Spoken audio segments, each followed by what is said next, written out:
ஓம் சக்தி சக்தியில இந்த கோகிலா டீச்சர் வந்துங்க மறுபடியும் என்ன பண்ணிக்கிறாங்கன்னு பாருங்க.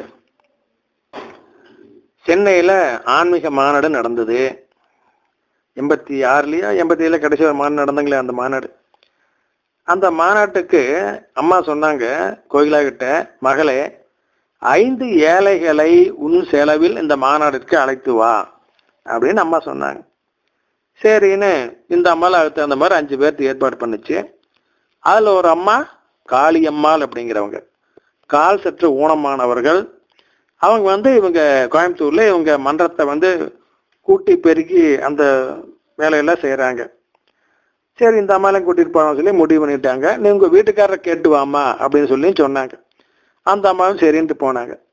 அடுத்த நாள் காலையில அந்த வீட்டுக்காரர் வந்தாரு.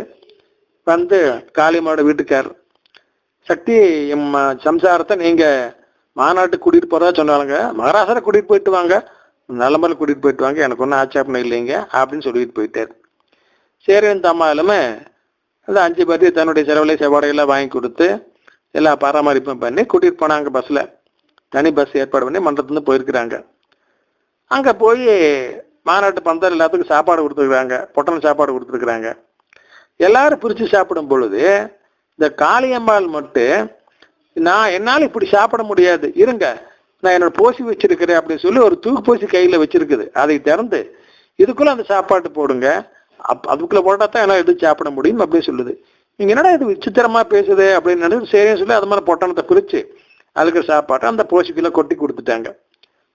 இந்த காளியம்மா சாப்பாடு அந்த போசி இருக்கிற சாப்பாட்டை சாப்பிட்டு முடிச்சிருச்சு.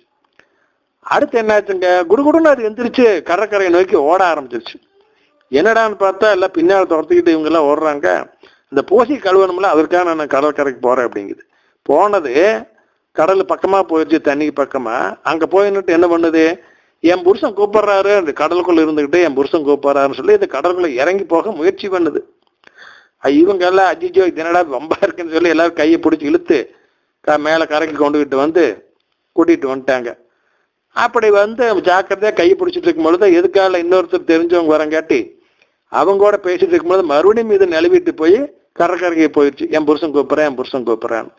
ஓ இது பெரிய பிரச்சனையா இருக்கு. மறுபடியும் பிடிச்சி கொண்டுகிட்டு பஸ்ஸில் உட்கார வச்சு 4 பேர் சுத்தி காவலா பார்த்துக்கிட்டாங்க. முதல் நாள் வேள்வி முடிஞ்சது. 2வது நாள் ஊர்வலம் நடந்தது. அந்த ஊர்வலத்துல இந்த அம்மா எல்லாரும் போறாங்க. இந்த காளியம்மாள் இப்படி கூட்டிட்டு போறது இதுதான் எஸ்கேப் பார்ட்டியே இருக்குது.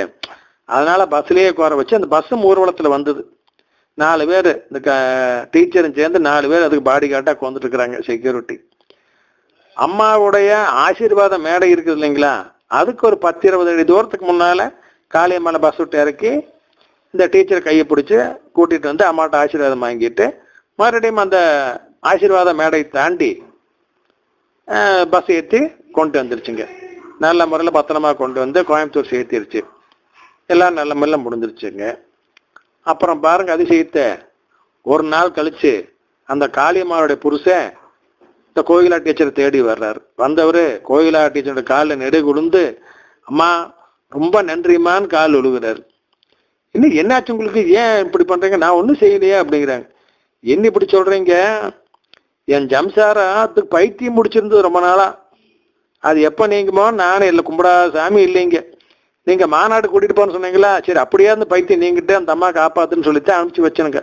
அதே மாதிரிங்க என்னோட வேண்டுதல் பொய் போகலீங்க, அம்மா காப்பாற்றி கொடுத்துருச்சுங்க.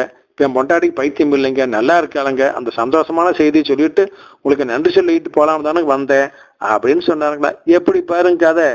ஓம் சக்தி.